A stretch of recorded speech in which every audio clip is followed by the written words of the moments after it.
My name is Chu Ilo.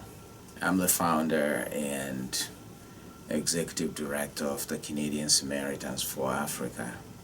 The Canadian Samaritans for Africa is a faith-based, Canadian-based charitable organization. We are a group of volunteers, ordinary Canadians working with ordinary Americans and Europeans, doing small ways with great enthusiasm and great love to reach out to African women and children in helping them to apply their skills, their talents, and above all their assets in order to improve the quality of their lives and to create sustainable practices that could improve also the living conditions of their families and their communities. Canadian Samaritans for Africa started as a conversation between friends. And indeed, this is why I think, normally good things do not come just as a result of comprehensive plan and network and design. I think good things happens because good people think and act together. So it started, because some friends forced gathered together for my birthday in 2003, and so they asked me, "What will you like to, make a wish for your birthday?" Then I said, "Well, my wish is always the same: that every human being on earth will have good life, abundant life. People should have happiness. People should not die because of their place of birth or because of corruption and brokenness in social security." Importantly, I said, people in my community do not have access to drinking water. And with it, the absence of drinking water comes all kinds of diseases. Malaria, as a result of stagnant waters, people have to keep water in containers, and these mosquitoes then breed there. Typhoid fever, but most especially in that part of Africa, what you have, river blindness. So river blindness is a disease caused by black flies that fester in stagnant waters. And in my community, a lot of folks have gone blind because they got this river blindness, which the World Health Organization has investigated, used my own community as a test case. I remember as a child that my dad was among those who were dispensing these drugs to combat river blindness. So I kind of felt when I was asked, what is it that you want as for your birthday? So I said, how I wish that people in my community can have access to drinkable water and sanitation. And so the people start to gather money, and we gather some money, and then we start to do research. Oh, how can we get help to, because what they gathered, great people, but then little means. So we were able to get in touch with Engineers Without Borders at the University of Illinois, Urbana-Champaign. So we partnered together. We did a lot of fundraising, and we had this water project, which is still there today, providing water to over 40,000 people, and providing access to water for the neighboring communities. But then I wasn't thinking only about my community. In my research as a scholar of African studies, I see within African history the ravages of colonialism, cultural practices, post-colonial stress and strain, which continues to leave African societies short on realizing its potentials, and convulsing through this kind of hope and dashed hope, pain, brokenness, wars. So a lot of things then in Africa we see in Africa, like I titled in my book, The Face of Africa, Looking Beyond the Shadows. So there are shadows, there are lights, points of lights. And so I start to think, I don't want to be a celebrity humanitarian. I think, as I argue in several articles, that the problem of Africa is not aid. The problem of Africa is really the absence of the kinds of skills and systems that can identify the assets of people. Africa is a land with a lot of primary energies.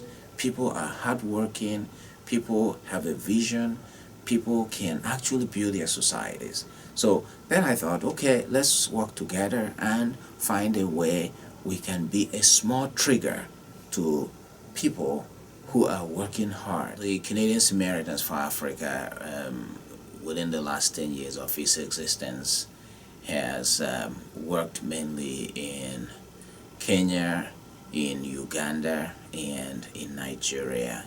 And we work in rural communities. So right now, we have ongoing projects in places like Chayabirukwa in Uganda, in Soroti, in Mbale area, in Tilling, and in Kenya we have projects in Mombasa, the Triple C project for women and orphans, and we just started a project at the Kibera slums, one of the biggest slums in Africa with over 1 million people.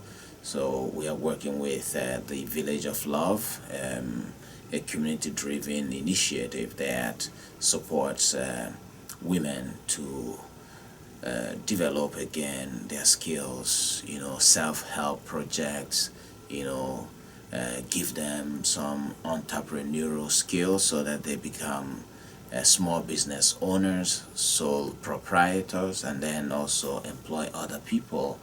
And in Nigeria, we run a women's center where they have a bakery, they make soap, and they produce bags, like bags for garbage and all that. And also we have in Nigeria two other places. One is called Oba, that is where women, mainly business skills, they buy and sell, clothes, oil, foodstuff, small grocery shops. And then in another place in Nigeria called Ovoro, they have it's a multi-purpose agricultural production that these women are undertaking, and it's creating sustainable practices through focusing on the assets of the African women. People ask me why this seeming obsession with women. What of the men? What of the boys? I say that for me this is personal. I lost my own sister. She died giving birth. So 1 out of every 10 pregnancies in Africa ends with death for the woman. Over 70% of African women are living on what you might call sustainable agriculture, and a lot of women do not have access to education, quality health care, and they suffer from predominantly patriarchal society that unfortunately continues to reinforce cultural practices that promote social hierarchies that treat women like second-class citizens.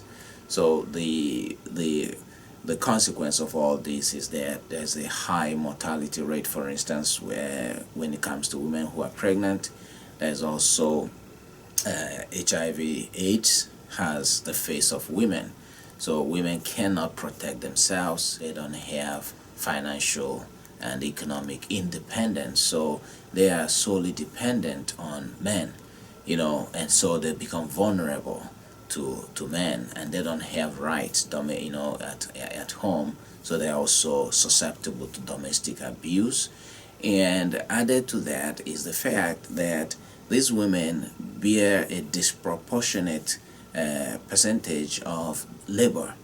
The women are the ones who go into streams, carrying water, carry water on their head, they carry water, their babies on their back. They're the ones who are farming. They're the ones who do the laundry. They have to go to streams, trek to the streams to have to do laundry for their families, and still they have to take care of their babies and their children, and a lot of them, because they don't have reproductive rights of any kind, cannot actually determine when not to have babies or when to have babies. That choice is not made by women. Therefore, I think that instead of dealing with the symptoms that emerge from this reality that I have kind of painted, disease, domestic violence, they don't have access to land. In most cases, women do not have they cannot inherit land from their parents, girls. And so to deal with this, you need to empower women, not simply by throwing money or handout to them or band-aid solution, is by identifying, like we do. We identify the assets of women. We work with women cooperative groups. These are women who self-identify those parameters and those steps in which they frame into participatory practices on a day-to-day basis. So they're working together already without any external source or external funding. What we do is to identify what I say, where God is present in the midst of the chaos of people's lives, where people already are leveraging their networks, their communal experience, their friendship, and developing indigenous ways of wealth creation. Therefore, we come not as saviors, but we come as friends and partners, identify with them, support them with some technology, support them with some ideas, some knowledge, with some capital in order to scale up their operation and diversify their practices in terms of skills, wealth creation, self-help project, and also education. Not just a formal education going back to school, but education in terms of people having to know some of the basic things they ought to know about health and sanitation, about reproductive health, and about their rights as human beings, both in national constitutions in Africa as well as international instruments and laws, as well as what we find in our own Christian traditions, as well as in Islamic traditions about the rights and respect due to women. So this is what our group is all about, is about assets, identifying assets of ordinary people and helping them in small ways so that these assets will become wealth. Because some of these assets are hidden, they are latent, they are undiscovered, and they are suffering because you need an environment, an enabling environment for your gifts and talents to flourish. So because of the social structures, the economic systems and the political chaos that you find in some societies, like in northern Uganda where we work, this is a place that had been ravaged by civil war for more than close to 2 decades.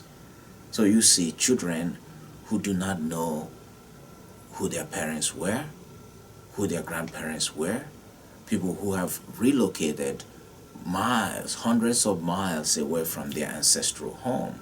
So in Mombasa, you see some of the people in our center are people, women, who have lost every member of their family because of the attack of some of these Islamic fundamentalists, from Somalia, people who are suffering social dislocation, and then HIV/AIDS spread so much among people who are uprooted from their normal environment. They are vulnerable, and then the disease continues to be transmitted from one person to the other.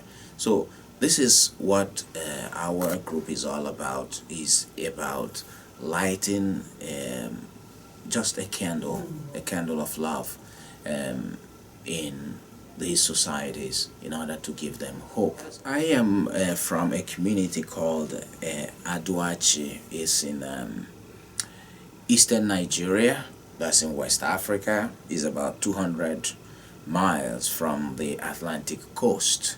So this area is an area that also suffered gravely during the Civil War in Nigeria. I remember, I was born after the Civil War, so that community is a community constantly, we see disused shells, we see walls that were, pierced with gun, bullet holes and all that. So, it's a community that has no access to water. Now with the project we've done, people have water. So things are getting better. But, it's also a community that people, I would say 98% of the people are all Christians, equally divided between Catholics and Protestants.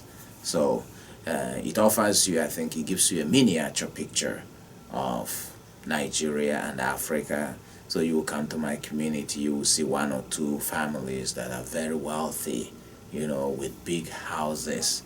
And then you see some who are poor, who have no home, who have no windows in their hut. So is that gulf between the haves and the have-nots, between the rich and the poor, between those who are outcasts and those who feel they are freeborns. You find all that in my community. Here, I welcome you all who come here, to see the wonderful things that ordinary people are doing in the lives of wonderful African men and women, especially women and children, who say to the darkness, I beg to differ. So here you will see the extraordinary result of commitment and sacrifice, that when people make sacrifice for the sake of the other, something wonderful happens in the lives of other people. And so I invite you, to consider how you can be a part of the small initiatives that we are promoting. You can do this by considering to become a Canadian or American Samaritan that support some of our initiatives through a monthly payment or an annual payment or occasional payment of any amount that you might consider that you can give to help to build on the assets of the African women. You might consider traveling to Africa with us. We conduct this semi-annual trip to Africa, so you can go and see the great things happening in the continent. It might change, definitely it will change what you think. Some people think Africa is just a land of desolation, misery, poverty, suffering. You will see a different kind of Africa. You might consider attending our annual event, which occurs the first November of every month in Toronto. We have our annual Canadian African Awareness Night. We have great speakers, nice music, dance, and just to talk about how we can make this world a better place, not only for Africa, but it's about our whole humanity. When any human being is insulted by poverty, when any human being is dehumanized by all kinds of social exclusion, or when people feel belittled and insignificant because the systems and structures make them feel that they are worth nothing, when any human being is treated like dirt, my own dignity suffers, and our own dignity as collective humanity suffers. So it is an invitation to take a time, pause and ask, what am I doing? Not just for Africans, but even for my neighbors, for my friends in the office. What am I doing to make this world with all its contradictions and complexities conform somehow to that dream of God, of a world that is filled with happiness and love, a world that is filled with mercy and compassion, a world that is touched by what you might call this light, this little light, touched by the gentle hand of God through the love and friendship and kindness of people. And so it's not simply about compassion. We hear so many things today. People say, oh, you poor thing. Oh, no, sympathy is not enough. It's about commitment to helping to reverse, which is what is so significant, reversing the course of history. And that's what is so biblical for me, because God is the one that reverses history. When the angel came to Mary, and Mary began to glorify God, Mary talks about this great reversal God does. It says, oh, he puts down the mighty, he lifts the lowly. That's God reversing the course of history. So there is a great reversal. Is a biblical key to understanding how God operates. That history is not moving towards destruction, towards perdition. Our life on earth is not moving in the midst of all these horrible things we hear. We're not moving towards darkness. There's always a reversal of history, and God uses the hands of everyone. Those who are available say, God, my hands are ready. God uses our hands to reverse evil. And so poverty is not destiny. It's not like an irremediable destiny for any human being, because poverty emerged in the course of history. So no one has poverty in their DNA. Say you are born with poverty DNA. So poverty is not destiny. It emerges in the course of history. The same way prosperity is not destiny. People have to work hard to prosper. So it is an appeal to everyone to consider how you can support our initiative, through whatever your heart moves you to do for the sake of our brothers and sisters. And that's why we call our charity Samaritans. That picture, the Good Samaritan in the gospel, is so powerful. Who is my neighbor? The question was asked Jesus, who is my neighbor? And he says, the Samaritan who saw a man who was knocked down. The man wasn't his brother, wasn't from the same race, wasn't from the same religion. He was just a human being. So what held them together was transcended color, nationality, religion, class, and all those things that divide us. And he did something, to give life to this man. Isn't that what we are called to do on earth? To give life where there is death, and to roll back the hands of death so that people can live. So this is what we are asking people to consider through our charity.